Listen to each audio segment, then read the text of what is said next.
According to the big clock in Clarksville, it's time for Reed Yadon's forecast, and tonight Reed is ready to turn back the hands of time. Reed? Okay, Steve, in about 2 minutes, we'll attempt a TV first here, but here in Clarksville at the Colgate plant, turning back the hands of time is no small matter.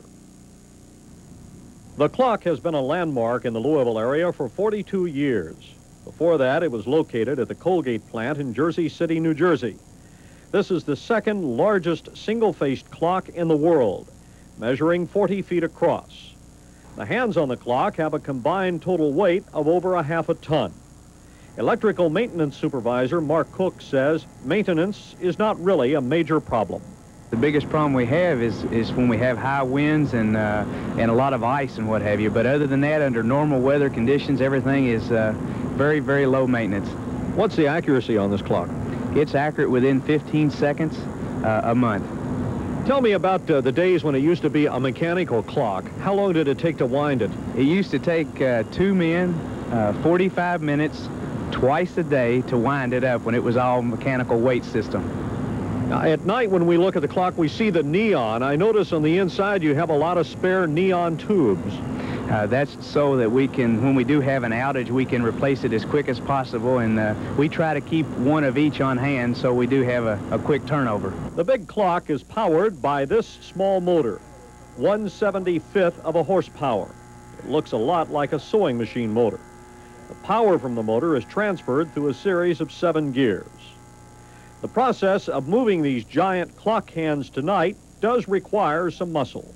We will have an instrument man come up somewhere shortly after 11 o'clock, and he will come up and he will pull these pins out right here, put a little piece right under here. He'll take this great big piece of strong arm and he will place this right here and physically rotate that hand. There seems to be a certain pride among employees here at the Colgate Company when it comes to the clock. What about the chance that it might ever be moved elsewhere? No, sir, I believe this is a landmark that's going to be here for many years to come. And what this is all about, of course, the end of daylight savings time tonight. 2 a.m. or thereabouts, all the clock hands should go back an hour as we return to Eastern Standard Time. Now, what you saw Mark talking about is going to be happening, hopefully, in a couple of seconds. Les is up in the clock tower just underneath the Colgate clock. And Les, if you can hear me and you're ready, go ahead and move the hands of time back. I hope this works. At any rate, it's a big job, does require some muscle, and it takes about 3 or 4 revolutions. There they go. Les, one of the Colgate employees, works in the electrical maintenance department, is muscling the big clock back now with that great big piece of iron that you saw that looks like a crowbar. He has to make several complete revolutions of that drivetrain, and the hands will be completely turned around, and that clock will be reset. So if you think you have a big job in your house tonight, it's not nearly as big as the job you see going on behind me now at that clock, which is 40 feet across, the second largest single-face clock in the world. The Colgate Company also owns the largest single-face clock. It's up in Jersey City, New Jersey, 50 feet across. Look at that, quite a sight. First time ever on live TV. We're moving the hands of time back. Well, let's talk about the weather now. Well, I don't know whether we should or not, really. It's not too good. Here in Louisville right now, it's 59 degrees, or over in Louisville, I should say. Here in Clarksville, it's 58 degrees. Now in Eminence, Kentucky. Got to go out there today and do some trap shooting with Ed Berry and Butch Linhart, a couple of my weather spotters, and we won't talk about the trap shooting. Let's put it this way, where I'm concerned, there's a lot of safe clay pigeons, but the other 2 guys took their share out of the sky. 56 out in the Henry County area. Today's high was 65 degrees. That is a normal high temperature. Look at that. The clock hands are just about reset. A rain total just over 1/3 of an inch of rain officially here in the Louisville area today. Let me give you one more look at that clock face. Just about reset. Thank you, Les. Super job. You're not finished yet, though, and then you deserve a little break. There you are. It's just about reset, just like that. Let me show you a radar screen right now. And light rain showing up in many sections of the Channel 32 viewing area. In most cases, it's too light to actually be detected on the radar screen. A radar scan of the entire nation shows the story a little better. You see rain off to the east, rain off to the west, and we're in a dry pocket in between.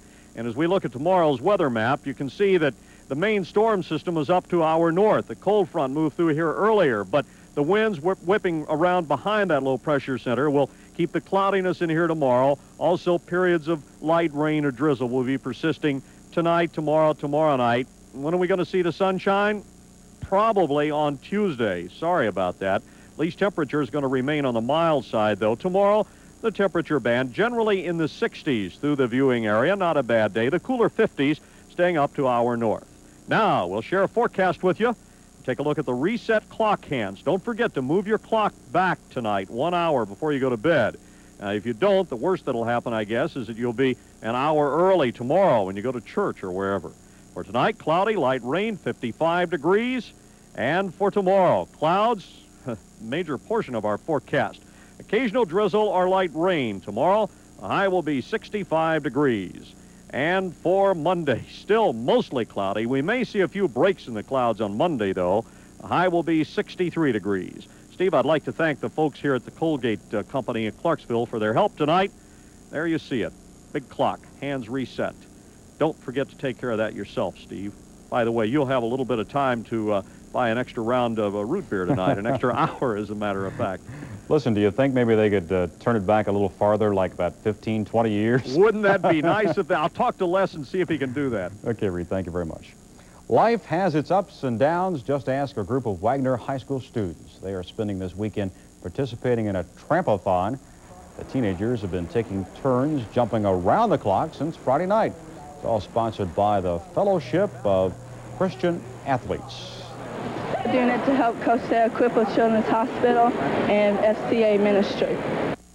The students are raising money through pledges and donations. They plan on logging 50 hours on the trampoline.